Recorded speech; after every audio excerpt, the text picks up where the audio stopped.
What's up, guys? I'm CJ here with Mike and Richard. We're going to bring another episode of Superhero Sundays. But before we do, don't forget to like and subscribe because any and all support is greatly appreciated. Also, spoiler alerts. You haven't seen these shows or movies you want to talk about, go watch them. And then when you come back, again, like and subscribe because we need your support to impact the community. So with all that being said, let's go ahead and dive into this. Sylvie, she kept saying, Richard, like she doesn't want to be called a Loki anymore. I think she thinks of herself as a better version of Loki, and so she doesn't want to be called Loki. She gave herself the alias as Sylvie. I just think that she just wants to let Loki know that she's better than he is.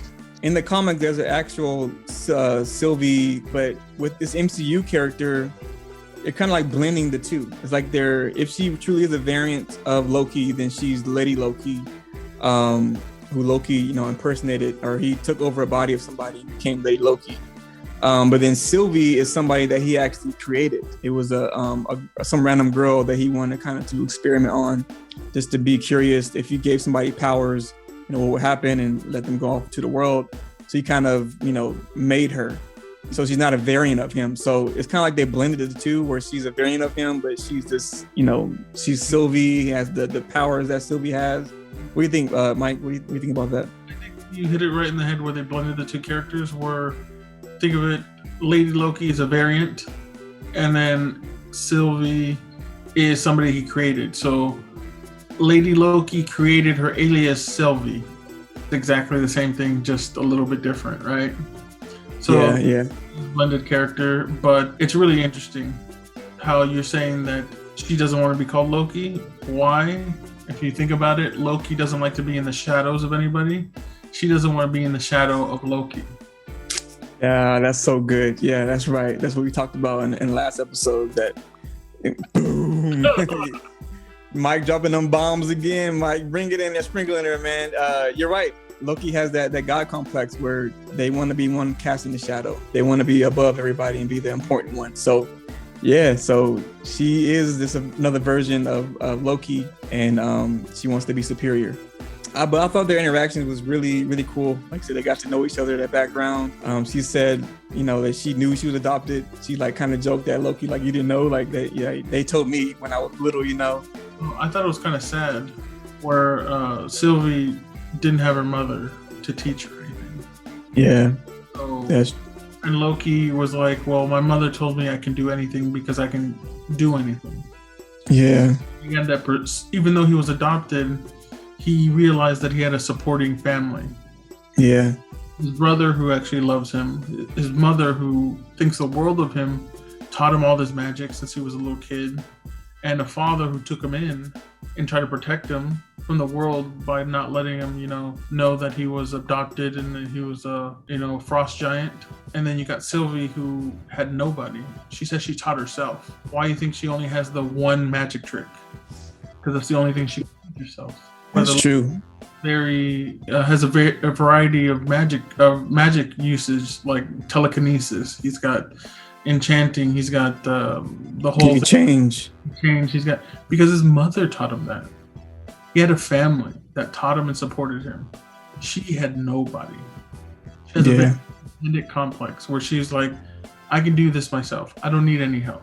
Yeah, that's good, man. You know what? Now that you mentioning that, at one point when he was drunk, what's the first thing he did? He showed, instead of doing the magic of bringing a ticket, he actually did the magic that his mom showed him. And he's drunk, so maybe that's like the first thing he thought of to do that just slipped out, because he really does love his mom and his family. That was the first thing that he brought up when he was drunk and when he was his true self, maybe. So that's pretty interesting. Yeah, that's pretty good. Sylvie, she can fight, man. What do you think about her? That's exactly. I actually wrote that on my notes. What do you think about that, Richard? Because you're the martial arts guy. Yeah. No. It was very surprising, not surprising, I guess, but it was nice to see that. There was that moment at the beginning of the episode where she's in the TVA and she tried to use her enchantment and it didn't work. And she had that look like, oh damn, and then just opened lots of cans of whoop butt.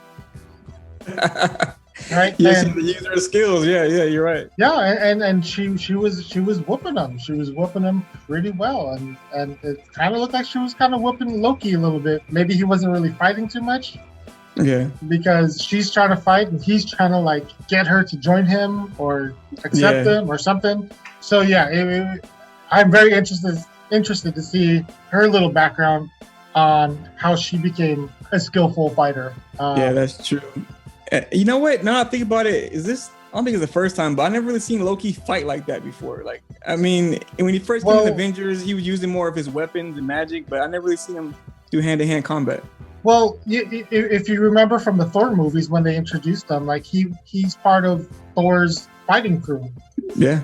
Right? They all go on missions together and they just dominate. So yeah. So we know that way. I was thinking like I know Loki can fight because he fought alongside with Thor and all the other guys. Of course, yeah, and he's the Asgardian.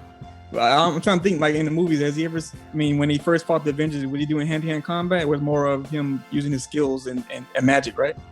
Yeah, even when in the beginning of Thor, I don't think he actually like did like hand-to-hand combat. I think he still did his trickster stuff where he made people think he was somewhere else and came back and backstabbed them or something like that. He did a lot of more like, I guess, an assassin kind of thing versus straight up, I'm gonna fight you toe to toe, stand up swinging at each other type of thing. He's more of a misdirection type of guy.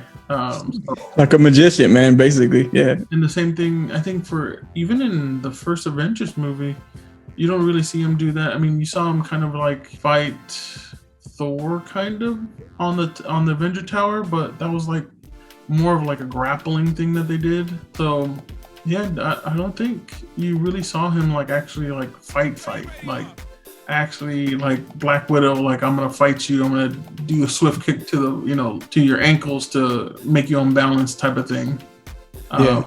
So it was interesting to see him more of a fighter in this episode. So yeah, that's going to be another episode of Superhero Sundays. Thanks for watching, guys. Really appreciate you. God bless. Have a good night.